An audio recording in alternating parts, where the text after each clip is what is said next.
भगवती सूत्र उदायन लिखा उदायन जाएगा समस्त उदय भाव एक एक अवस्था उदय भावनी એવી વર્તમાનમાં નિમિત્તો સર્જે છે. ઉદય ભાવને યોગ્ય જે નિમિત્તો ઉપસ્થિત બને છે ત્યારે જીવની વર્તમાન અવસ્થા કેવી બને? સ્થિતિ પરિપક્વ થતા કર્મ જાય છે. એને અનુરૂપ જે નિમિત્તો સામે ઉપસ્થિત થાય ત્યારે વ્યક્તિના મનમાં શું ચાલે?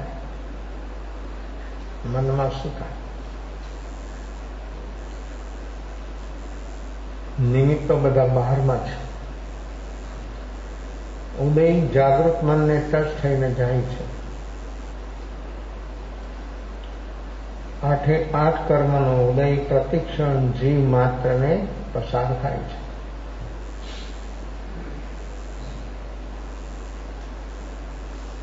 એ વખતે વ્યક્તિ જીવ મનવાળા છે ને ભાવ હોય, મન વગરના જીવો હોય ને એને શું થાય? જેની પાસે મન જ નથી એવા જીવો વધારે છે. મનવાળા જીવો તો સંખ્યાતા છે. મન વગરના જીવો તો અનંત અનંત. એ બધાને શું હોય? ઉદય તો એને પણ ચાર ગતિમાં કોઈ જીવ એવો નથી કે જેને વર્તમાન કર્મનો ઉદય ન હોય. તો જે મન વગરના જીવો છે એની અંદરમાં પણ જેના ભીતરની અંદરમાં સ્પંદનો, એ સ્પંદનો જે બને છે એ રાગદ્વેષ રૂપ હોય છે. જો એ તો બધા જીવને હોય. ચતુર્ગતિમાં જે જીવો છે બધાને સ્પંદનો હોય અને એ સ્પંદન રૂપ જે અવસ્થા છે તે બધી જો ભાવ કર્મ રૂપ છે. એટલે ભાવ કર્મ ચતુર્ગતિમાં બધા જીવોને હોય. કર્મનો ઉદય છે અને સ્પંદન કોને ન હોય? કર્મનો ઉદય છે, જાય છે, સ્પંદનો ન હોય.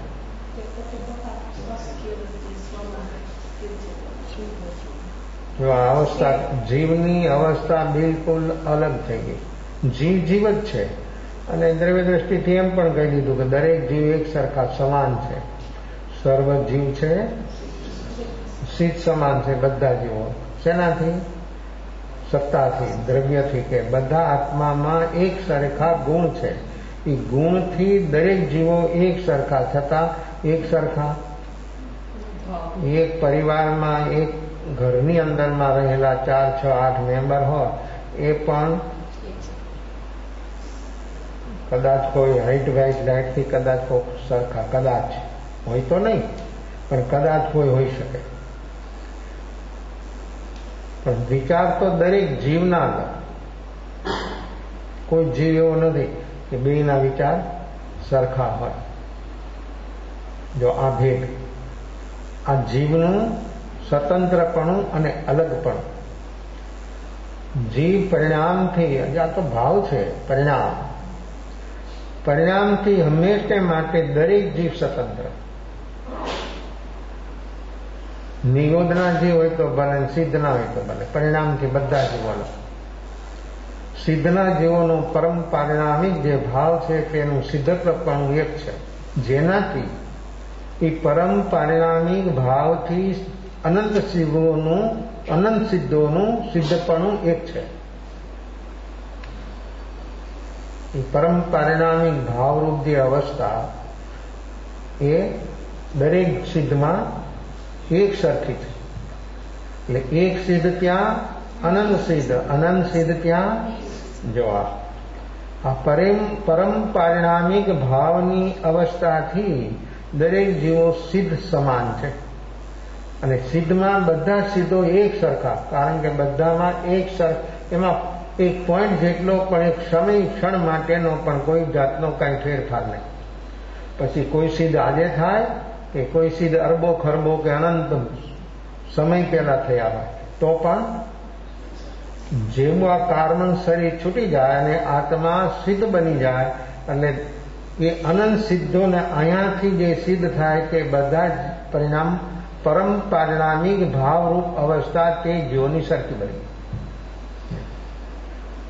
અને બે સિદ્ધ વચ્ચે અંતર નથી. આપણને અંતર દેખાય છે ક્ષેત્રનું ને કાળનું, એને નથી. કેમ તો કે બધાનું એક ક્ષણમાં પરમ પારિણામિક ભાવરૂપ અવસ્થા એક થઈ ગઈ એટલે વાંદરિક ક્ષેત્ર કાળ ભાવ બહારનું કાંઈ હોય નહીં. જ્યાં આત્માની પ્રણતિ શુદ્ધ બની ગઈ ત્યાં કદી પણ બહારની અવસ્થાઓ ચાલે છે, પણ એની સાથે એનું કોઈ અંશ માત્ર કનેક્શન નહીં. બધા કનેક્શનો છૂટી ગયા.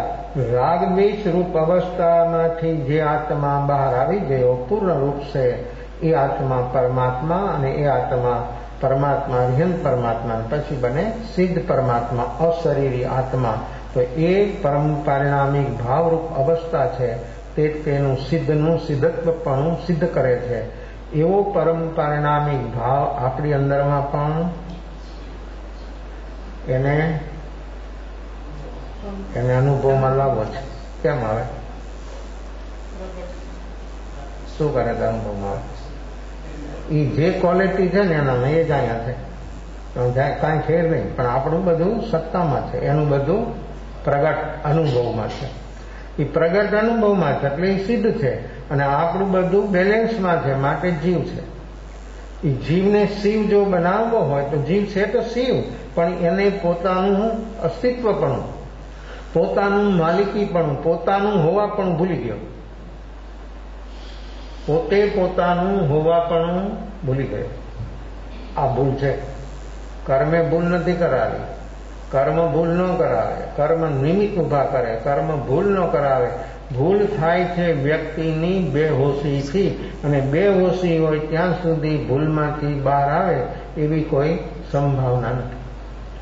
આ બધી ભૂલો બહારના ક્ષેત્રમાં કે આંતર ક્ષેત્રમાં, વ્યવહારમાં કે નિશ્ચયમાં, નિશ્ચય પરમ શુદ્ધ નિશ્ચયની અંદરમાં જીવ જ્યારે સ્થિર બની જાય ત્યારે પછી કોઈ પણ ક્ષતિ થવાનો સંભવ કેમ? કોઈ ક્ષતિ ન થાય, કોઈ ભૂલ ન થાય, કોઈ પ્રકારથી ભૂલ ન થાય, કોઈ ભૂલ કરાવી જ ન શકે. નિમિત્તો હોય, નિમિત્તો તો બધાની સામે હોય. જે અર્યન છે એની સામે છે, સિદ્ધ છે એની સામે. નિમિત્તો તો હંમેશા માટે હતા છે અને રહેવાના, પણ એને કાંઈ થાય નહીં. તો એવો પરમ પારિણામિક ભાવરૂપ આપણો આત્મા છે એ અનુભવમાં આપણે લાવવો છે. તો ઉદય ભાવ, જો પહેલો ઉદય ભાવ, એ ઉદય ભાવમાંથી બહાર આવવાનો પુરુષાર્થ જીવનો શું? ક્ષયોક્ષમ, ઉપશમ ને ક્ષય. આ ત્રણ પ્રકારનો જીવનો પુરુષાર્થ, જગન્ય, મધ્યમ અને ઉત્કૃષ્ટ. ક્ષયોક્ષમ, ઉપશમ અને ક્ષય. જીવો જે છે બધા ત્રણની અંદરમાં આવી જાય. એના પુરુષાર્થ આ પ્રકારનો. એનાથી શું થાય? આ પુરુષાર્થ ઉપર એટલે જો પહેલો ઉદય ભાવ. આ સંસાર આખો જે દેખાય છે આપણને સમસ્ત ઉદય ભાવ છે. ચતુર્ગતિરૂપ સંસાર છે બધો ઉદય ભાવ છે, અને ઉદય ભાવથી જ આખો સંસાર ચાલી રહ્યો. એ ઉદય ભાવમાંથી આપણે ઉપશમ, ક્ષયોક્ષમ અને ક્ષાયિકમાં આવવું છે. આ છે વર્તમાન આપણો પુરુષાર્થ. અને આ પુરુષાર્થ ક્ષાયિક રૂપ બની જાય તો ઉપશમ ક્ષયોક્ષમમાંથી પૂર્ણ, ક્ષાયિક એટલે પૂર્ણ પુરુષાર્થ, ઉત્કૃષ્ટ પુરુષાર્થ. અને એ બને તો શું આપણી સામે આવે? આપણી સામે શું આવે? શેનો અનુભવ થાય? પરમ પારિણામિક ભાવરૂપ જે અવસ્થા છે, આપણી સિદ્ધત્વપણું જે છે, હું પરમાત્મા છું એમ માન્યું છે, સાંભળ્યું છે, વાંચ્યું છે, પણ આ શાહી ભાવમાં જીવ જ્યારે પૂર્ણ રૂપથી ડૂબી જાય ત્યારે તેને અનુભવ થઈ જાય કે હું સિદ્ધ છું. આ પરમ પારિણામિક ભાવનો જેને અનુભવ કરવો હોય તો જો ઉદય ભાવ, સંસાર, પુરુષાર્થ બન્યો ક્ષયોક્ષમ ઉપશમને ક્ષાય અને અનુભવ થયો પરમ પારિણામિક ભાવરૂપ અવસ્થાનો, આ અનુભવ કરવા માટે વ્યક્તિ વર્તમાનમાં પુરુષાર્થ શું પુરુષાર્થ? અહીં છે તો અહીં મૂકવું, અહીં છે તો અહીં મૂકવું, ફર્નિચર ઠીકઠાક કરવું, લૂછવું, ઝાપટવું, એ તો બધી વ્યવહારની અવસ્થા. આપણે રહેવું છે એટલે ચોખ્ખાઈ જોઈએ. એ બહારની અવસ્થા છે. એ સ્થૂલમાં શરીરથી વધારે સ્થૂલી ચીજ છે. કારણ કે એ બધી ચીજ કોને ઉપયોગમાં આવે છે? શરીરને. તો શરીરથી પણ એ સ્થૂલ છે. એ બધી અવસ્થાઓ જે બહારની સુવિધા માટે છે, સગવડ માટે છે, અનુકૂળતા માટે છે, એ પુરુષાર્થ નથી. અનુકૂળતા છે, બધી સુગમતાથી આપણે જીવન જીવી શકીએ, કાંઈ આપણને તકલીફ ન થાય એ રીતે જીવન આપણું જીવી શકાય. આ બહારનો આપણો વ્યવહારાભાસરૂપ વ્યવહાર, જે બહારની વ્યવસ્થા અવસ્થા જે આપણે બનાવીએ છીએ, એ વ્યવહાર તો આપણે ઊભો કરેલો છે અને આપણા શરીરને માટે છે. જે એક ચીજ એક જગ્યાએ રહેતી હોય, બધાને ખબર હોય, ત્યાં જ રહીએ. કોઈ એક દ્યાય મૂકે, એક દ્યાય મૂકે, એક દ્યાય મૂકે, તો એ ચીજ જયારે કોઈને જોતી હોય ત્યારે આપ લોકો કેટલી તૈયાર કરો છો? ચાવીના સ્ટેન્ડ કેવા હોય? પાછું ખાલી સ્ટેન્ડ નું, અહીંયા પાછું ચાવીનું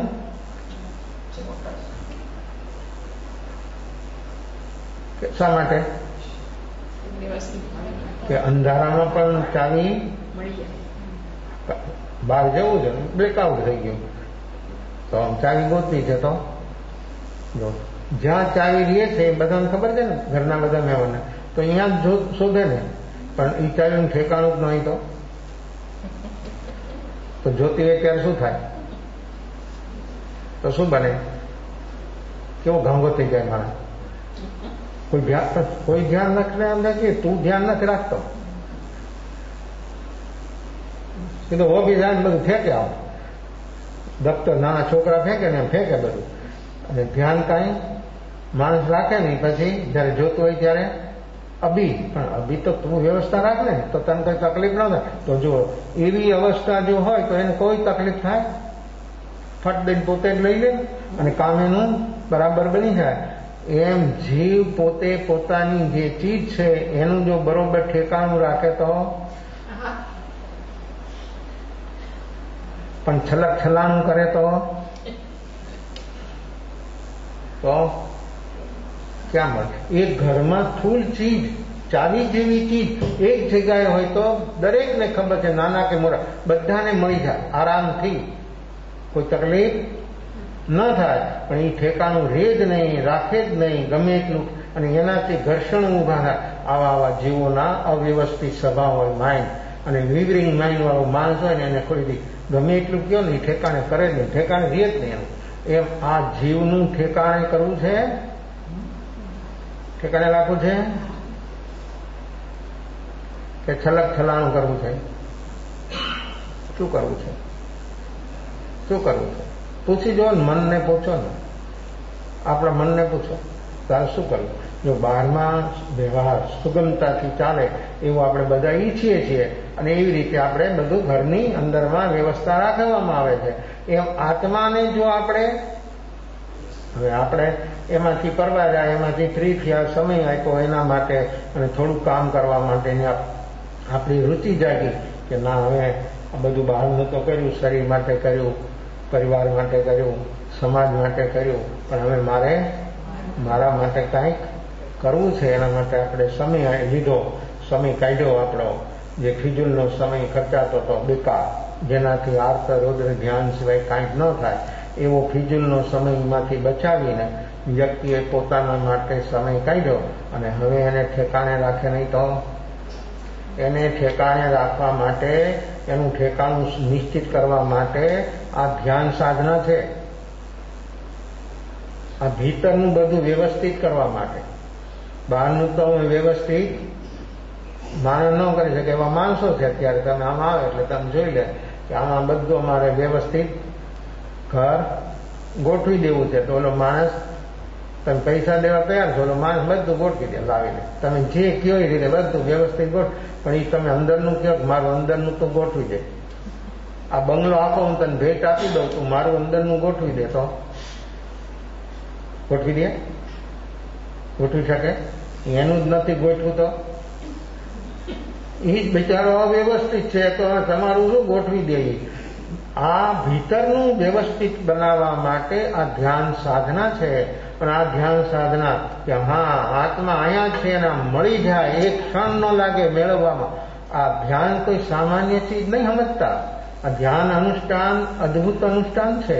અને એ ધ્યાન દ્વારા વ્યક્તિને ભગવાન મહાવીરે 12.5 વર્ષ સુધી શું કામ કર્યું? જો આપણે બાહ્ય તપની નોંધ કરી કે ભગવાન મહાવીરે 12.5 વર્ષની અંદરમાં 349 દિવસ જ ખાલી ભોજન લીધું. અને એ પણ જેથી ભોજન લીધું એ તો 3 ટાઈમ 4 ટાઈમ નહીં, 1 ટાઈમ. 2 મહિના 4 મહિના 6 મહિના કન્ટિન્યુઅસ ઉપવાસ. અને પછી ભોજન લે તો તે દિવસે જે દિવસે ભોજન લે ત્યાં ને ત્યાં એ લઈ લીધું ને ત્યાં બધું બંધ પાછું થઈ જાય. પાછું 2 મહિના 4 મહિના ચાલે પાછું. તો એની આપણે ગણતરી કરી, હિસાબ કર્યો કે 12.5 વર્ષમાં ભગવાન મહાવીરે 349 દિવસ ખાલી ભોજન લીધું. એટલે 1 વર્ષ જેવું છે ને, 349 તો 365 દિવસ છે ને વર્ષના.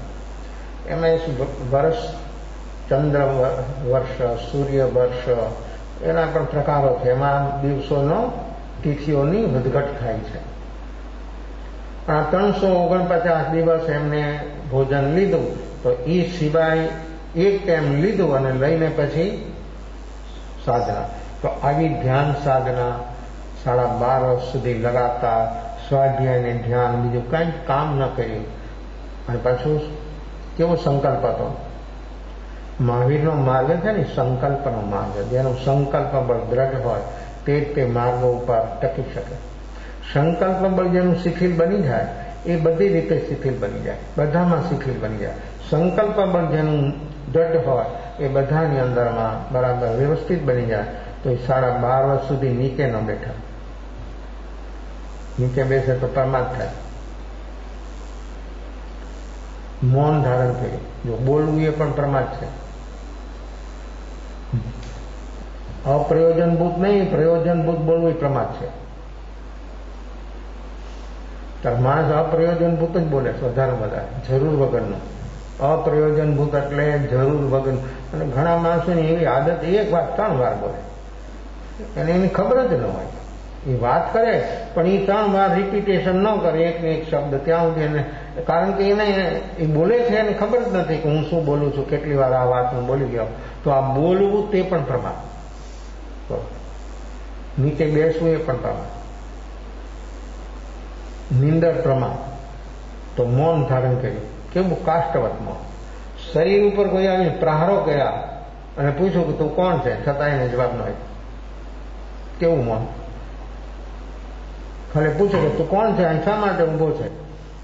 અને રહેતા હતા તો એ જંગલમાં જ, વસ્તીમાં. તો જયારે એને ભોજન લેવાનું હોય, આહાર લેવાનો હોય ત્યારે જ આવે, બાકી તો જંગલમાં. તો નીચે ન બેઠા, નિંદર ન કરી, મૌન ધારણ કર્યું અને કામ કર્યું 2 સ્વાધ્યાય અને ધ્યાન. આ સ્વાધ્યાય એટલે આ દ્રવ્ય સ્વાધ્યાય છે. આપણે અત્યારે જે વાત ચાલે છે એ બધી દ્રવ્ય સ્વાધ્યાય છે. એમણે ભાવ સ્વાધ્યાય કર્યો. દ્રવ્ય સ્વાધ્યાય પુસ્તકનું પઠન પાઠન કરવું, સમજવું, સમજાવવું, એ બધું દ્રવ્ય સ્વાધ્યાય છે. અને ભાવ સ્વાધ્યાય એ અભ્યંતર તપ છે. સ્વાધ્યાય, ધ્યાન, કાયોસર્ગ અભ્યંતર તપ છે, ભીતરનો તપ છે. બાહ્ય તપથી શરીર અને મન ઠીક થાય. અભ્યંતર તપથી કર્મની નિજડા થાય, કર્મની મુક્તિ, કર્મ જલી જાય. તો તપ 12 પ્રકાર, 6 બાહ્ય, 6 અભ્યંતર. તો અભ્યંતર તપમાં સ્વાધ્યાય. હવે એ સ્વાધ્યાય કેવું છે? કેટલું અપૂર્વ સ્વાધ્યાય છે. જેની કોઈની જરૂરત જ ન પડે, વાંચવાનું નહીં, લખવાનું નહીં, બોલવાનું નહીં, અંદર જોવાનું. અંદરમાં આ બધી પ્રકૃતિઓની જડો ક્યાં છે એને પકડી લેવી કે આ જળ અહીંયા છે, આ ક્રોધની, આ માનની, આ માયા, લોભ. એ સ્વાધ્યાયનું કામ છે, એને શોધી લેવું, પકડી લેવું, અને પછી એના ઉપર એ જળ છે એના ઉપર કરવું ધ્યાન. અને જળ જે છે અંદરમાં એ જળ જલી જાય. એ કર્મ ઉદયરૂપ થઈને બહાર આવવાની તાકાત જ નહીં, અંદર જલી જાય. કર્મ છે, નક્કી છે કર્મ, દરેક જીવની સાથે કર્મ છે, અને કર્મ છે એટલે તો જન્મ છે. પણ જન્મથી મુક્તિ, જન્મ સાથે જન્મથી મુક્તિ. જન્મ છે ને અત્યારે મનુષ્ય જન્મ આપણે અનુભવીએ છીએ ને, તો એ જન્મ દ્વારા જન્મના કારણો મિટાવવાના છે. તો આ જન્મ સાર્થક, સફળ. હવે જો આ જન્મ દ્વારા જન્મના કારણો જો ન મીટે તો આ વર્તમાન જન્મ પછી વ્યક્તિ ગમે તે માને એ જન્મને, એ અવસ્થાને કે હું આમ. પણ જ્યાં સુધી વ્યક્તિએ વર્તમાનમાં દુઃખના કારણો ન મિટાવે ત્યાં સુધી આ જન્મની વિશેષતા શું, ઉપલબ્ધિ શું? પ્રાઇમ મિનિસ્ટર બની જાય તો પણ શું ઉપલબ્ધિ? પદ મળ્યું, માન મળ્યું, સન્માન મળ્યું, પૈસો મળ્યો, પ્રતિષ્ઠા મળી. આખા જગતમાં એ નામ એને બધાને ખબર હોય કે હિન્દુસ્તાનના અત્યારે પ્રાઇમ મિનિસ્ટર કોણ, તો બધા છોકરાને પણ ખબર હોય કે મનમોહનસિંહ. કેટલા થઈ ગયા ભૂતકાળમાં એ બોલો તો એ ઘણાને યાદ હોય. તો આ બધું એક એનું નામ આવ્યું, પણ એનાથી એના દુઃખના કારણો એ જીવો મિટાવી શકે? આવું હાઈએસ્ટ પદ કહેવાય ને. હિન્દુસ્તાનની આબાદી કેટલી? 1.5 અરબ ઉપર. તો એ બધાની અંદરમાં એક વ્યક્તિને જ આ પદ મળ્યું ને કે બધાને મળે, તો કેટલાની હરીફાઈથી પદ સુધી પહોંચવાની? અને એના પગ કોણ ખેંચે? જે બીજો નંબર હોય ને એ જ. કારણ કે બધાનો નંબર ત્યાં ન લાગે, બીજો નંબર જે હોય ને એનો જ નંબર લાગે. એટલે ઓલાને એ નીચે લઈ આવે પગ ખેંચીને, એટલે સીધો એનો નંબર લાગી જાય. તો આ પદ માટે તો આવી હરીફાઈઓ થાય, ઘણું થાય, ન થવાનું પણ થાય, ખૂનખાર પણ થઈ જાય. પણ આ આત્મા પોતાના અંદરમાં પોતાના દુઃખના કારણોને મિટાવવા માટે વ્યક્તિએ વર્તમાનમાં શું કામ કર્યું, શું કરે છે? પછી જેનું નામ પણ કોઈ જાણતું ન હોય, જેને કોઈની ખબર પણ ન હોય, એવી વ્યક્તિ પણ દુઃખના કારણો મિટાવી શકે છે.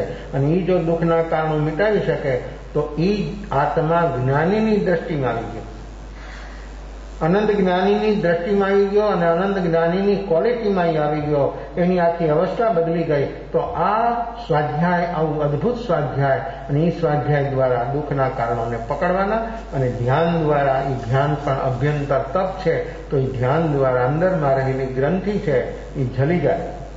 ધ્યાનમાં કેટલી હીટ છે, શરીરને, મનને કોઈને તકલીફ ન થાય, અને સીધું ડાયરેક્ટ કામ કરે. આ કર્મની ગ્રંથિઓને જલાવી દેવાનું કામ ધ્યાન કરે. આ ધર્મ ધ્યાન એને ઉપશમ કરી દે. શુક્લ ધ્યાન છે જલાવવાનું શરૂ કરે. પણ શુક્લ ધ્યાનના પણ ભેદ છે. શુક્લ ધ્યાન છે, પણ એના ભેદ છે. જેમ આર્ત ધ્યાન 6 કારણે થાય, રૌદ્ર ધ્યાન 5 કારણે થાય, એમ ધર્મ ધ્યાન માટે અનેક પ્રકારના અનુષ્ઠાનો, વિધિઓ, એ બધા સાધનો એના દ્વારા વ્યક્તિના પરિણામ ઠીક બન્યા. તો એ ધર્મ જે અનુષ્ઠાન કર્યું તે સાધન કહેવાય. એ સાધન દ્વારા વ્યક્તિની અંદરમાં સાધ્યને કાંઈક અનુભવમાં આવ્યું તો એ સાધન ઠીક. પછી આવે ધર્મ ધ્યાનથી આગળ વધવા માટે શુક્લ ધ્યાન. તો શુક્લ ધ્યાનના ભેદ છે: પદસ્થ, પિંડસ્થ, રૂપસ્થ, રૂપાતીત.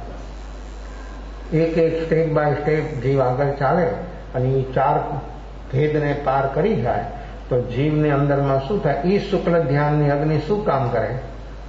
ઘાતી કર્મ, જ્ઞાનાવરણ્ય, દર્શનાવરણ્ય, મુનિ અને અંતરાય, આ 4 કર્મ ઘાતી, અને જેનાથી આત્માના 4 ભાવ પ્રાણની સીધી ડાયરેક્ટ ઘાત થાય.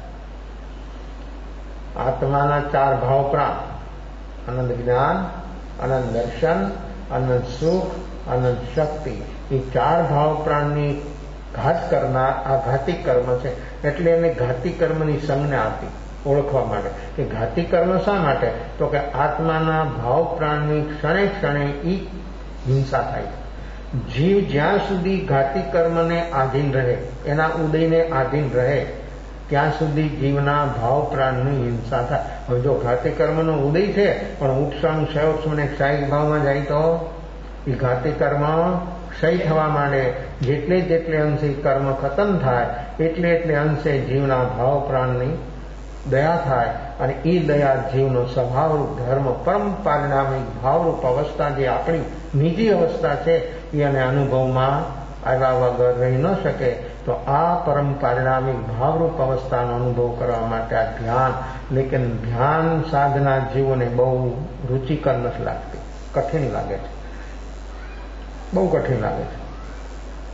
જેનાથી દુઃખના સમસ્ત કારણો મીટી શકે છે એવું અનુષ્ઠાન, એવું સાધન જીવને કઠિન લાગે છે. કારણ કે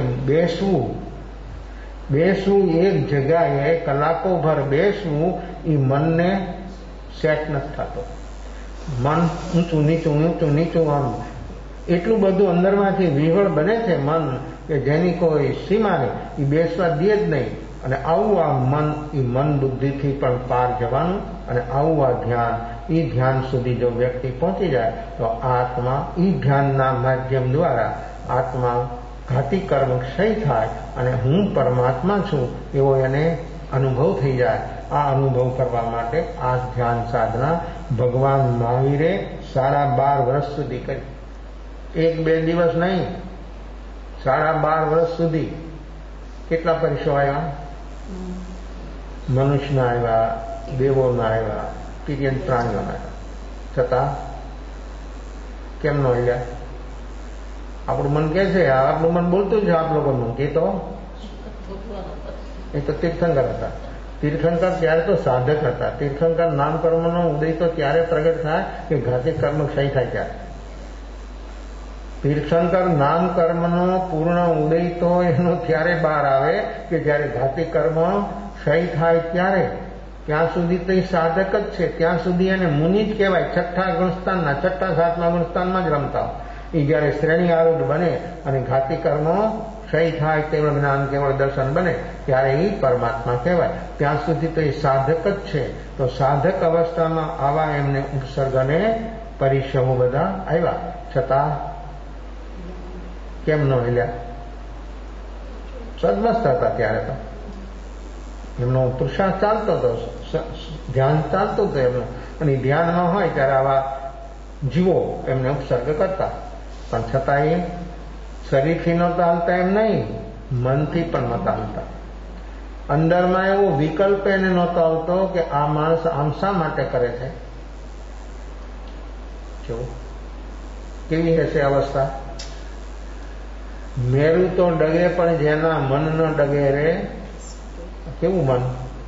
મેરું ડગી જાય, એવો ઝંઝાવાત ઉપડે તો મેરું ડગી જાય. પણ આ એમની સાધના કેવા પ્રકારની કે મન એનું કેવું છે. દેવોને ઝૂકી જવું પડ્યું, દેવોને એની સામે ઝૂકી જવું પડ્યું, અને દેવોને એમ કહેવું પડ્યું કે આ વર્ધમાન નથી પણ આ તો મહાવીર છે. કેવી શક્તિ! આ દેવોએ નામ આપેલું છે. મા બાપે નામ આપ્યું તો વર્ધમાન, દેવોએ નામ આપ્યું મહાવીર. તો મહાવીરથી પ્રસિદ્ધ થઈ આ દુનિયામાં. લોકો મહાવીર તરીકે ઓળખે છે. 24ના તીર્થંકર તો કે મહાવીર, વર્ધમાન તો કોક જ બોલે, કારણ કે ખબર જ નથી લોકોને પ્રાય. તો આ વર્ધમાન નામ તો મા બાપનું છે, તો ગૌણ થઈ ગયું. પણ એમની તાકાત જે હતી, શક્તિ હતી, એ શક્તિને ક્યાં લગાવી? પોતાના સ્વરૂપમાં સ્થિર થવા માટે કર્મ નિમિત્તોની સામે એ કેવા અડગ રહી શક્યા. આવો સંકલ્પ બળને એમની જે શક્તિ હતી, શારીરિક, માનસિક અને આધ્યાત્મિક, એ બધી શક્તિ દ્વારા એવા સ્થિર બની ગયા સ્વભાવમાં. તો સહજતાથી એમની અંદરમાં એ જે કર્મો હતા એ કર્મો બધા ખતમ થયા. તો આવી આ સાધનામાં આવા ઉપસર્ગો આવે છતાં વિકલ્પ ન આવે. આપણી સામે એક શબ્દ આવે કે આપણી આખી અવસ્થા આવી જાય. કેમ? એક જ શબ્દ પણ 12મો પરિષદ છે, 22 પરિષદ છે ને, એમાં 12મો પરિષદ શબ્દ. પણ આપ લોકો તો મન તૈયાર છે ને કે એ પરિષદ તો કોને લાગુ પડે? પરિષદ છે 22 કોને લાગુ પડે? એ તો મુનિઓને લાગુ પડે, અમને થોડા લાગુ પડે. આ મન એટલું હોશિયાર છે કે જેની કોઈ સીમા નથી. તો જે સાધક છે બધાને લાગુ પડે, જે સાધક બને એને બધાને લાગુ પડે. તો આ શબ્દ એક પરિષદ છે, અને શબ્દ સામે આવે આપણી સામે, અણગમતો આપણને ગમે નહીં એવો શબ્દ સામે આવે ત્યારે આપણા અંદરમાં શું થાય? અને જ્યાં જ્યાં નાનું કે મોટું ઘર્ષણ જે શરૂ થાય શબ્દથી જ થાય. ઘરમાં થાય, બજારમાં થાય, સમાજમાં થાય કે કુરુક્ષેત્રમાં થાય, ગમે ત્યાં ઘર્ષણો જે થયા તે બધા શબ્દથી શરૂ થાય અને પછી આમને સામને હથિયાર લઈને સજ્જ બની જાય. આ શબ્દથી શરૂ થાય. કેવા શબ્દો છે? રામાયણ જેવો ગ્રંથ પણ શબ્દથી શરૂ થયો, મહાભારત પણ શબ્દથી શરૂ થયો. જોઈ લો આ શબ્દની કરામત, આ શબ્દની શક્તિ, આ શબ્દની તાકાત કેવી છે કે મહાભારતનું યુદ્ધ પણ શબ્દમાંથી થયું, રામાયણ પણ અને ગીતા પણ. કુરુક્ષેત્રના મેદાનમાં શ્રી કૃષ્ણ અર્જુનને ઉપદેશ કર્યો અને પેલો જ અધ્યાય વિષાદ યોગ. વિષાદ એટલે દુઃખ, દુઃખમાંથી વૈરાગ પ્રગટ્યો. કેવો વૈરાગ અને ક્યાં સુધી આત્મા પહોંચી? તો આ બધી શબ્દની જે અવસ્થા છે એ શબ્દ આપણી સામે આવે છે ત્યારે આપણી માનસિક અવસ્થા કેવી બને છે? અને જો આ જોવાનો અભ્યાસ, આ જોવાનો અભ્યાસ જો આપણી અંદરમાં સતત ચાલતો હોય, શબ્દ આવે ત્યારે આપણે જોઈએ મારા મનમાં શું થાય છે. શબ્દ તો આવે જ છે, જ્યાં હોય ત્યાં શબ્દ તો આવે જ છે, અને શબ્દોથી જ આ બહારનો સ્થૂળ વ્યવહાર બધો ચાલે છે. તો શબ્દ જ્યારે સામે આવે ત્યારે માણસના મનમાં શું થાય? શું વિચારે? એ પકડે, માણસ શબ્દ પકડે અને પકડે ને પછી કેવું રટન થાય, અને રટન થાય એટલે અંદરમાં શું ચાલે? જોઈ લો, આપણે આર્ત રૌદ્ર ધ્યાનથી બહાર આવવું છે, પણ આવું એક નિમિત્ત સામે આવે છે ત્યારે આપણે બધી જ રીતે ક્યાં પહોંચી જઈએ છીએ એની આપણને ખબર રહેતી નથી. ખબર કેમ રહેતી નથી? કે આપણે અહીં હોશ હોય, આ જોવાનો અભ્યાસ હોય તો એ ક્ષણે માણસ પોતે બચી શકે. વ્યક્તિમાં જો હોશ હોય તો વ્યક્તિ સચમુચ બચી શકે. જોવાનો અભ્યાસ જેની પાસે સતત રહે કે મારા મનમાં શું ચાલી રહ્યું છે, એ નિમિત્ત આવે ત્યારે જોવાની કોઈ સંભાવના છે નહીં, ત્યારે હોશ પ્રગટવાની કોઈ વાત ન આવે. હા, નિમિત્ત બની ગયા પછી બધાને ખ્યાલ આવે છે. નિમિત્ત પાસ થઈ ગયું અને વ્યક્તિનો દિમાગ થોડો શાંત થયો પછી દરેક વ્યક્તિ એમ બોલે જ છે, અને બોલે જરૂર નહોતી, ઉતાવળ થઈ ગઈ, પછી સોરી, પછી મિચ્છામી દુક્કડમ, ક્ષમાપના, આ તો બધી જે તમારી અંદરમાં કેસેટ સેટ થઈ છે ને માટે બોલવા વાગે કેસેટ. પણ જ્યારે ઘટના ઘટી ત્યારે શું થયું? સામે આપણી સામે આમને સામને ઘટના જ્યારે ઘટી ત્યારે આપણા મનની અંદરમાં શું થાય છે?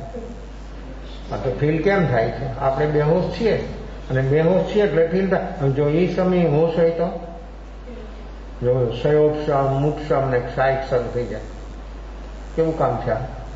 એટલે ધર્મ હર હાલતમાં, હર સંયોગમાં ધર્મ થઈ શકે છે. જો વ્યક્તિને સ્વભાવરૂપ આત્મધર્મ અનુભવવો હોય, પોતાએ અનુભવવું હોય તો વ્યક્તિનો આ પુરુષાર્થ જાગરણ એ સમય હોય તો કાં ક્ષયોક્ષમ થાય, કાં ઉપક્ષમ થાય, ને કાં એવું એનું જાગરણ તેજ હોય, શાયિકમાં વ્યો જાય. અને એ પ્રસંગ છે બિલકુલ વિપરીત, આર્ત રૌદ્ર ધ્યાનને બનાવનારો, પણ વ્યક્તિ ધર્મ ધ્યાનમાં ડૂબી જાય અને એનાથી પણ આગળ વધી જાય અને અંદરમાં એવો ઉપશમ ભાવ, ક્ષયોક્ષમ ભાવ કે શાયિક ભાવ એની તનને આવી જાય તો વ્યક્તિનું શું થાય? આ સમ્યક દર્શન, બોધિ, હું કોણ છું એનો અનુભવ થઈ જાય. ઘટના ગમે તે હોય, પ્રસંગ ગમે તે હોય, પણ વ્યક્તિ જ્યારે ભીતરમાં ડૂબે તો આ ઘટના ઘટે. પછી એને કાંઈ આ શબ્દો કદાચ ન આવડતા હોય, ઉપસમ ક્ષયોક્ષમ થાય, પણ એને અનુભવ થઈ જાય. આ શબ્દો ખબર પણ ન હોય છતાં એને અનુભવ થઈ જાય, અને એ વ્યક્તિ અનુભવ સુધી પહોંચી ગયા પછી એને એમ થાય કે આહા, આ શું થયું? આ બન્યું શું? અંદરમાં શું થઈ ગયું કામ એ ક્યારે એને એવું મહેસૂસ થાય અને એવું એને ખબર થાય, જેમ સૈનિક અનાથીની સામે ઉભા છે, નીચે નથી બેઠા, કોઈ મુનિને જોયા નથી, મુનિનું દર્શન કર્યું નથી, એક પછી એક એના પ્રશ્નો આવ્યા, તમે કોણ છો? પહેલા તો એનું સૌંદર્ય, અદભુત સૌંદર્ય હતું. એ આત્માનું સૌંદર્ય દેહના માધ્યમથી પ્રગટ થયું. શરીર યુવાન હતું, અનાથીનું શરીર યુવાન હતું, પણ દેહના માધ્યમથી આત્માનું સૌંદર્ય, શરીરનું સૌંદર્ય હોય યુવાની હોય ત્યારે, પણ જેવી યુવાની ઢળી જાય એટલે સૌંદર્ય કરમાઈ જાય. જેમ ફૂલ સવારમાં ખીલે છોડ ઉપર અને સાંજ થતા થતા છોડ ઉપર જ કરમાઈ જાય, મુરઝાઈ જાય, એમ યુવાનીમાં રૂપ સૌંદર્ય ખીલે, પણ જ્યારે બુઢાપો આવી જાય એ યુવાની થોડીક જ ઢળી જાય એટલે એ સૌંદર્યનું શું થાય? ચીમડાઈ જાય. ત્યારે આત્માનું સૌંદર્ય છે એ કોઈ દિવસ પ્રગટ થયું તો કોઈ દી ચીમડાય નહીં, કોઈ દી અધૂરું રહે, કોઈ દી એને કાંઈ થાય નહીં. તો આત્માનું સૌંદર્ય જે છે એ દેહના માધ્યમથી પ્રગટ થયું અને ધ્યાનસ્થ બેઠા છે મુનિ. વોકિંગ ચાલે છે, વોકિંગ કરતા કરતા એની દ્રષ્ટિ વહી ગઈ ક્યાં? અનાથી ઉપર. આ કોણ છે? આ વ્યક્તિ છે કોણ? આ રૂપનો કુંજ? આ દેવ છે, કામદેવ છે, નરેન્દ્ર છે, ચમરેન્દ્ર છે? કોણ છે આ? આવી વ્યક્તિ કોઈ દી એને જોઈ નહોતી.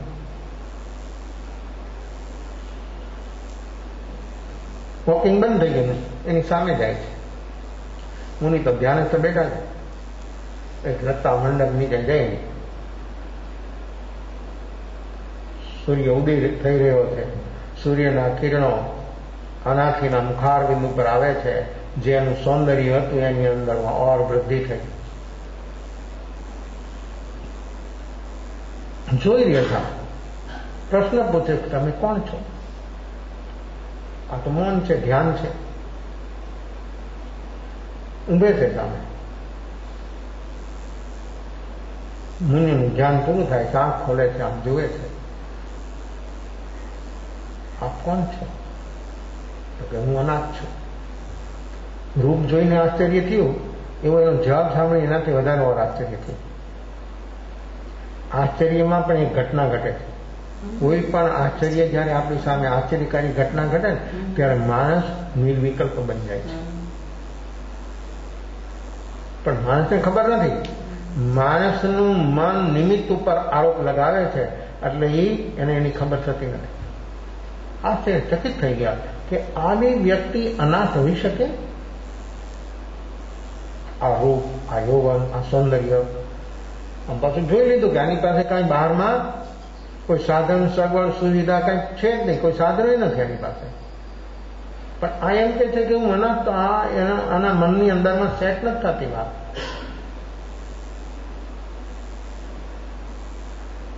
તો કે તમે અનાથ છો ને? તો કે ચાલો મારી સાથે. કેવો ભાવ થઈ ગયો?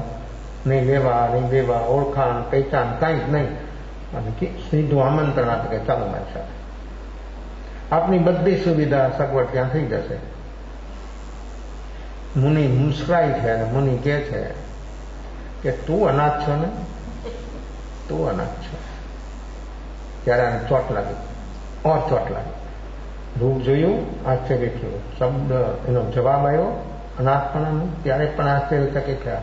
પણ જયારે આ શબ્દ જયારે આવ્યો ને કે તું અનાથ છો, ત્યારે ચોટ લાગી ગઈ. એવી ચોટ લાગી કે હું અનાથ કેમ હોઈ શકું?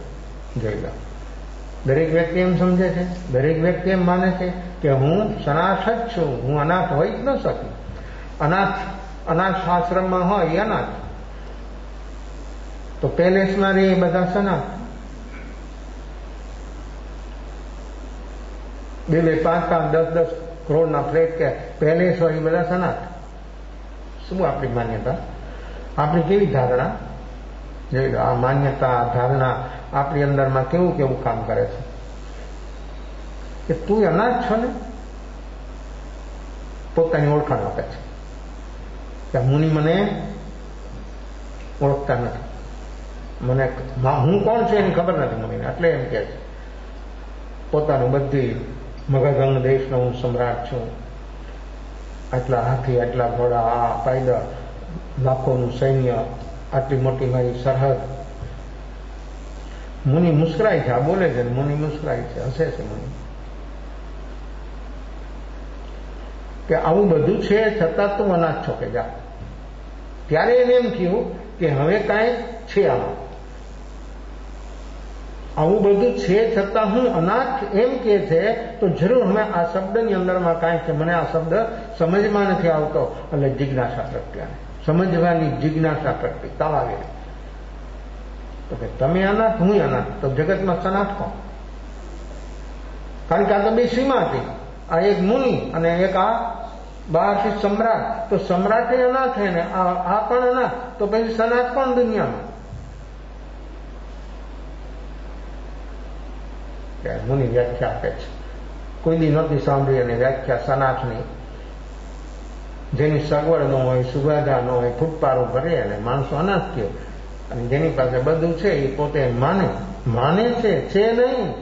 આ ભ્રાંતિ નથી અને છતાં માને છે. આનું નામ ભ્રાંતિ, આનું નામ દુઃખ. અને એક નિમિત્ત આવે ત્યારે બધું હોવા છતાં બધું ફૂટબોલ થઈ જાય. એ બંગલાની બાઉન્ડ્રી બહાર થઈ જાય. ગમે ત્યાં વ્યક્તિ રહેતી હોય તો પણ આવી અવસ્થાઓ બને. કેટલી શ્રીમંત વ્યક્તિઓ, ટોચની શ્રીમંત વ્યક્તિઓ સુસાઇડ કેમ કરે છે? કેમ? કેટલી શ્રીમંતતા, કેવી શ્રીમંતતા! આમ જોવે ને માણસ એનું રહાસત ને બધી રહેણી કેણી રહનસા, તો માણસને એમ થઈ જાય કે આમ જીવે છે આ.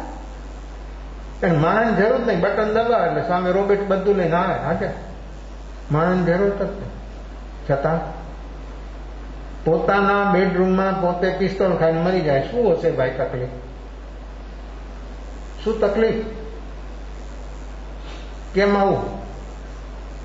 મુંબઈ હતા અમે બાલકેશ્વર ચતુર્માસ, એવી ઘટના ઘટી. ઝવેરી 35 થી 40 વર્ષની ઉંમર હશે બસ. એનો ફ્લેટ જોવો ને તો ઇન્દ્રપુરી જેવો ફ્લેટ. તમારે બધી ચીજો ગાલીચા, ઈરાનના ગાલીચા, તમે પગ મૂકો ને ઘૂંટી સુધી પગ ખૂંચી જાય ગાલીચામાં. ઝુમરો લાખો રૂપિયા, એક ઝુમરના 5-5, 10-10, 20-20 લાખ રૂપિયા કિંમત એવા ઝુમરો. જો એટલે માને એમ આ તો ઇન્દ્રપુરી છે એવું લાગે. અને એ વખતે ઇન્દિરા શાસન ઉપર હતા, પ્રાઇમ મિનિસ્ટર. ઇન્દિરા સુધીની લાગવગ ને ઇન્દિરાની સાથે ફોનથી વાતો કરી શકે. આ કેટલો મોટો માણસ કહેવાય આપ લોકોની દ્રષ્ટિમાં? આટલી મોટી લાગવગ, આટલા બધા પૈસા તો કેટલા, આવું બધું. શું ઘટના ઘટી એના જીવનમાં? આવા માણસોને પોતાના રક્ષણ માટે પિસ્તોલના પરવાના હોય. હવે એ જ પિસ્તોલ બીજાનું પોતાનું રક્ષણ કરવા માટે પિસ્તોલ મળે તો એ જ પિસ્તોલથી કોનું રક્ષણ કરવું છે? શસ્ત્રથી રક્ષણ કોનું કરવું છે? શસ્ત્રથી રક્ષણ કોનું થાય? બેયનું ભક્ષણ થાય. શસ્ત્રથી બેયનું ભક્ષણ થાય અને નિશસ્ત્ર બની જાય તો બેયનું રક્ષણ થાય. જે આત્મા નિશસ્ત્ર બની જાય એ સ્વદયાને પરદયા બે દયા એની અંદરમાં હોય અને કોઈ દિવસ કોઈનું ભક્ષણ ન કરે, કોઈ સંયોગમાં, કોઈ હાલતમાં. પણ શસ્ત્રધારી જીવ છે એ બધા દુઃખી છે અને પોતે એને બીજાનું ભક્ષણ કરે. હા, નિશસ્ત્ર હથિયાર રહિત વ્યક્તિ બની જાય. પણ ક્યારે બને? નિર્ભય બને તો. અંદરથી નિર્ભય હોય તો શસ્ત્ર રહિત બની જાય. પણ જ્યાં સુધી ભય હોય ત્યાં સુધી બોડીકારે જોઈએ અને રક્ષણ કરનારા જોઈએ અને શસ્ત્ર માણસો જોઈએ, બધું જોઈએ. ભય છે અને ભયવાળો માણસ, આવા બધા શસ્ત્રોધારી માણસો એની સાથે હોય ને તો પણ શત્રુઓ ક્યારે આવીને ક્યાં પ્રહાર કરે ને એ અહીંયા ખલાસ થઈ જાય. થાય. ઇન્દિરાના બોડીકારો જ ઇન્દિરાને ખતમ કરે છે. કેમ? એનું જ રક્ષણ કરનારા માણસો. અને કેવું ફાયરિંગ કર્યું કે એનું એક શરીરનું એક અંગ ન રહેવા દીધું, છીન ભીન કરી દીધું, ઉડાડી દીધા બધા. આખા શરીરનું છીન ભીન, એક ચીજ એની આખી સલામત ન રહી જાય કે નકશે. એટલું બધું એને ફાયરિંગ કર્યું અને શું થયું કામ? જો રક્ષણ કરનાર બોડીકાર માણસો જેને ખતમ કરીને એમ જ બને છે. તો આનાથી કહે છે કે જે સમ્યક દર્શન પામે એ સનાત. જે જીવ સમ્યક દર્શન બોધિ સાક્ષાત્કાર પામે તે સનાત, બાકી બધા અનાથ. કેવી વ્યાખ્યા છે, કેવી સુખરૂપ, કેવી શાંતિરૂપ, કોઈને તકલીફ નહીં, કોઈને કાંઈ નહીં. જે સમ્યક દર્શન બોધિ પામે એ સનાત. અને સમ્યક દર્શન નથી એ બધા જીવોનું શું સમજવું? તો કે તમે સમજી લો શું છે. સૈનિક પોતે પોતાને જુએ છે કે આ સમ્યક દર્શન મને પ્રાપ્ત થયું છે, આ સાક્ષાત્કાર, આ અનુભવ મને થયો છે. પોતે જ નક્કી કર્યું કે આ ન થાય ત્યાં સુધી મુનિ કહે છે કે ના, તો હું અનાથ છું. જો પોતાની અનાથતાનો પોતાને શિકાર થઈ ગયો અને જીવ જાગી ગયો, મુનિ વ્યાખ્યા આપે છે ને આ ડૂબી ગયો બેટા. ઉભા છે હજી ત્યાં, નીચે બેઠા પણ નથી. મુનિ અનાથની સામે સૈનિક ઉભા છે અને મુનિ વ્યાખ્યા હતી કે જે જીવ આવું બોધિ પામે એ સમ્યક દર્શન પામે. એ જીવ સનાત છે, જે છતાંય જીવોને પોતાના સમાન જોઈ શકે છે. પણ ક્યારે જોઈ શકે? કે જ્યારે સમ્યક દર્શન પામે ત્યારે. સમ્યક દર્શન ન પામે ત્યાં સુધી આપણી સામે શબ્દ છે મિતિ મેં સવ ભૂયેશું, પણ આપણે આપણા આત્માની સહી મૈત્રી આપણે બનાવી નથી. અને જ્યાં સુધી આપણી સહી મૈત્રી ન બને ત્યાં સુધી બીજાની સાથે સહી મૈત્રી ન બની શકે. અને આત્માની મૈત્રી બને એટલે બીજા જગતના કોઈ જીવોની સાથે એની શત્રુતા રહી શકતી નથી. આ નિયમ છે.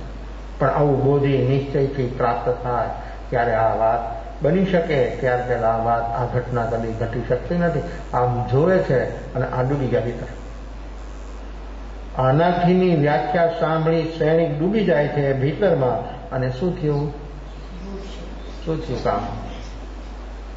જો ઉદયભાવ છે, સામે સામે નિમિત્ત, કેટલું સરસ નિમિત્ત, પ્રેરક બલવત્તર નિમિત્ત આવ્યું સામે. તો આવું અનુકૂળ નિમિત્ત પણ આવે ને પ્રતિકૂળ નિમિત્ત પણ આવે. પણ નિમિત્ત આવે ત્યારે આપણી અવસ્થા શું બને? આ ઉદયભાવથી સામે નિમિત્તો આવે અને એ નિમિત્તો આવે ત્યારે વ્યક્તિને અંદરમાં શું થાય છે એ જોવાનો અભ્યાસી જો વ્યક્તિ હોય તો સચમુચ એ બચી શકે, આર્ત રુદ્ર ધ્યાનથી ઉપર ઉઠી શકે અને એને જે અનુભવ કરવો છે તેવી અવસ્થામાં પણ એને અનુભવ થઈ શકે. ડૂબી ગયા દીકરા.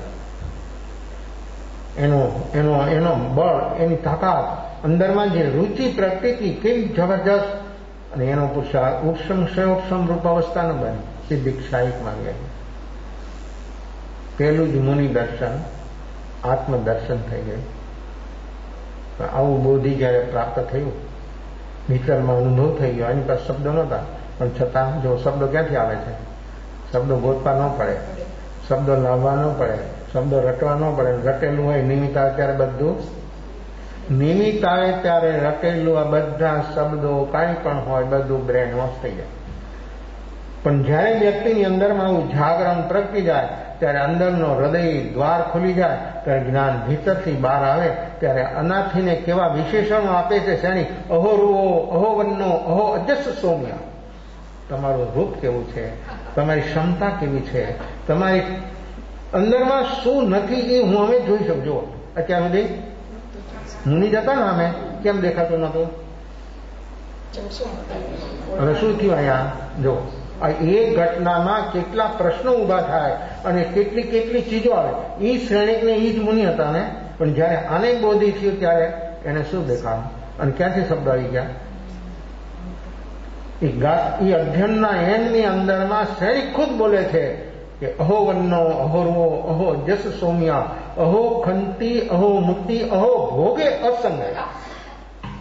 ક્યાંથી આવી ગયા શબ્દો? આ શબ્દો ક્યાંથી આવ્યા? જો અનુભવ બોલે છે ભાઈ, આ ગોખેલા શબ્દો ન કામ કરે, અંદરથી શબ્દો આવ્યા અને એની સહજતાથી એની સંકલ્પના થઈ ગઈ અને મુનિ પ્રત્યે કેવા અહો ભાવ, સાષ્ટાંગ દંડવત પ્રણામ. અંદરથી અનંતાનું બંધીના કષાયો અને ત્રણ પ્રકૃતિ, મિથ્યાત્વ મોહની, મિત્ર મોહની, સંકિત મોહની, 7 પ્રકૃતિ ટોટલ ખતમ થઈ ગઈ. આ શ્રેણી સહી અર્થમાં સનાત બન્યા ત્યારે મુનિના સહી અર્થમાં એને દર્શન થયા અને ત્યારે એને આત્માની ઓળખાણ થઈ. ત્યારે એમ થઈ ગયું કે આ તો ભગવાન છે. જો અત્યાર સુધી એને સામાન્ય ઓર્ડિનરી માણસ લાગતા હતા, આનાથી હવે એને ભગવાન દેખાવા મળે. પોતાની દ્રષ્ટિ બદલી ગઈ ભીતરની અંદરમાં, ત્યારે વ્યક્તિની આખી સૃષ્ટિ બદલી જાય અને ભીતરથી આત્માની મૈત્રી બની જાય તો સમસ્ત જગતના જીવોની સાથે મૈત્રી બની જાય. બનાવવી ન પડે, શબ્દ બોલવા ન પડે, કાર્ડ છપાવીને લખવા ન પડે કે અમે તમને ક્ષમાપના કરીએ. ક્ષમાપના વિશ્વના તમામ જીવો સુધી પહોંચી જાય, કારણ કે એને કોઈની સાથે કોઈ પણ નથી વેર, નથી વિરોધ, નથી એની સાથે કોઈ આર્તરદ્ર ધ્યાનની અવસ્થા. તો આવી અવસ્થા ત્યારે જ બને કે વ્યક્તિની અંદરમાં આવું બોધિ, આવું સમ્યક દર્શન, સાક્ષાત્કાર, અનુભૂતિ, બ્રહ્મ જ્ઞાન જ્યારે થાય ત્યારે આ વાત શક્ય બની શકે. તો જો આ ઉદય ભાવથી ઉપર ઉઠવા માટે આ પુરુષાર્થ બતાવ્યો, સયોગ સમ ઉપસમ ને ક્ષાય, ત્યારે જીવને શું અનુભવમાં આવે તો કે પરમ પારિણામિક અવસ્થા, આપણી અસલિયત, આપણી નેચરલી અવસ્થા જે છે સિદ્ધ ભગવાનમાં, એનું સેમ્પલ આપણને અત્યારે અહીંયા મળી શકે. અનાથીની સામે સૈનિકને પરમ પારિણામિક ભાવરૂપ અવસ્થા જે છે એનું સેમ્પલ એને પ્રાપ્ત થઈ ગયું. એ જ સૈનિક ભગવાન મહાવીરના ચતુર્વિધ સંઘની કેવી સેવા કરે છે? તનથી, મનથી, ધનથી. શું થયું? અનાથીના સંપર્કથી સહાયક સંકેત પ્રાપ્ત થયું અને ભગવાન મહાવીરના ચતુર્વિધ સંઘની સેવા, નિષ્કામ સેવા, કોઈ ઈચ્છા અપેક્ષા વિનાની સેવા શું કામ થયું? શું થયું? કેવું કામ થયું? એને એ જોતું નહોતું. આ તીર્થંકર નામ કર્મ એને જોતું નહોતું, પણ સહજ કેમ બન્યું? નિષ્કામ. કોઈ ઈચ્છા નહીં, કોઈ અપેક્ષા નહીં, કાંઈ લેવા નહીં દેવા. એને તો અનાથીનું સંપર્ક થયા પછી એને એમ થઈ ગયું કે ઓહો આવી ચીજ છે, અને મહાવીરનું મિલન થઈ ગયું. પછી તો એ આત્માની દિન પ્રતિદિન ભાવની એવી અભિવૃદ્ધિ થવા માંડી અને એ જ સેવાની અંદરમાં એવો જોડાય છે જેનાથી તીર્થંકર નામ કર્મ અર્જિત થઈ ગયું.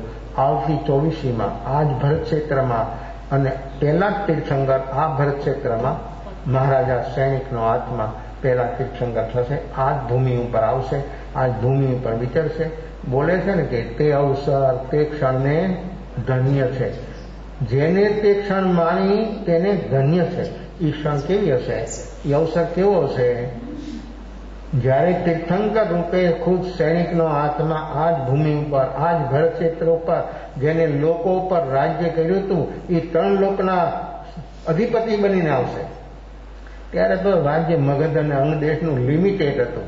અને જ્યારે તીર્થંકર નામ કર્મનું પુણ્ય જ્યારે પ્રકાશિત થશે ત્યારે તીર્થંકર પરમાત્મા 3 લોકના સમ્રાટ છે. એને સુર લોકો પણ વંદન પૂજન કરે છે, અસુરો પણ વંદન પૂજન કરે છે, મનુષ્યો પણ કરે છે, તિર્યંજ પ્રાણીઓ પણ કરે છે. બધા જીવો ત્રિલોક પૂજ્ય એ આત્મા બની જાય છે. તીર્થંકર એટલે ત્રિલોક પૂજ્ય. 3 લોકના જીવો બધા એમનું પૂજન અર્ચન કરે છે. આવું તીર્થંકર નામ કર્મ ત્યારે જ બંધાય, તેને જ બંધાય કે સમ્યક દર્શન હોવું જોઈએ. સમ્યક દર્શન વગર આ પુણ્ય કદી સંભવી ન શકે. તીર્થંકર નામ કર્મનું પુણ્ય દરેક મેળવી શકે, દરેકને થઈ શકે, પણ સમ્યક દર્શન હોવું જોઈએ. અને સમ્યક દર્શનની હાજરીમાં જીવને કોઈ અપેક્ષા ન હોય, કોઈ અપેક્ષા ન હોય. આ લોકની, પરલોકની, આબરૂની, કીર્તિની, પ્રશંસાની, માનની, સન્માનની એક ચીજ એને જોતી નથી. લૌકિક કોઈ ચીજ બહારની એને હવે ત્યારે નિષ્પક્ષપાતથી સ્વભાવરૂપ ધર્મની જેનું લક્ષ્ય બન્યું છે એવી જ વ્યક્તિ એ કાર્ય કરવા માટે તૈયાર બની શકે છે. તો આવું સમ્યક દર્શન બોધિ પ્રાપ્ત થઈ અને ભગવાન મહાવીરના જે પદનાયક ભક્ત બની ગયા, સેવક બની ગયા અને એને આવું તીર્થંકર નામ કર્મ અર્જિત કર્યું. તો આપણે તીર્થંકર નામ કર્મ દરેક જીવની યોગ્યતા હોતી નથી. જે જીવોને સમ્યક દર્શન પ્રાપ્ત થાય એ જીવો ત્યાં સુધી પહોંચી શકવા માટે, પણ એમાં ઉત્કૃષ્ટ રસ જ્યારે આવે, જેમ જીવને અનંતાનુબંધીનો ઉદય હોય ત્યારે ઉત્કૃષ્ટ રસ હોય છે, એનાથી શું થાય? અનંતાનુબંધીના ઉદયમાં જીવને ઉત્કૃષ્ટ રસ હોય તો એમાં શું થાય? ઉત્કૃષ્ટ સ્થિતિનો બંધ પડે અશુભ ગતિનો બંધ પડે અને જીવ અનંતકાળ સુધી એની અપડાઉન એના ચાલ્યા કરે. અને જીવ જ્યારે આવા નિષ્કામ ભાવથી નિર્વિકલ્પ અવસ્થામાં બોધિ જ્યારે પ્રાપ્ત થાય ત્યારે શું થાય? જે કારણથી જન્મ મરણ થતા હતા એ કારણ જ છેદ થઈ જાય. સમ્યક દર્શન એટલે જે કારણોથી દુઃખવાળી ગતિ પ્રાપ્ત થતી હતી એ કારણો જ બધા ખતમ થઈ જાય. આ છે સમ્યક દર્શન, આ છે બોધિ. એવું પ્રાપ્ત કરવા માટે દરેક આત્માઓ સદભાગી બને એવી શુભ મંગળ ભાવના ધ્યાન માંગલિક સંભળાવું છું. ચદારી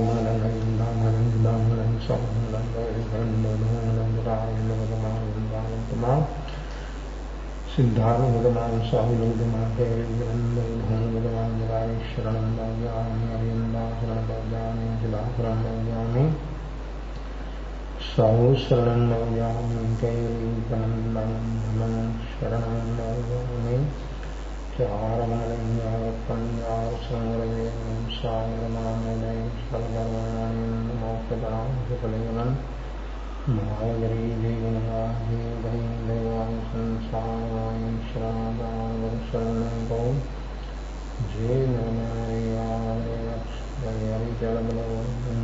અમૃતમસૌ લબ્ધિ શ્રી સ્વામી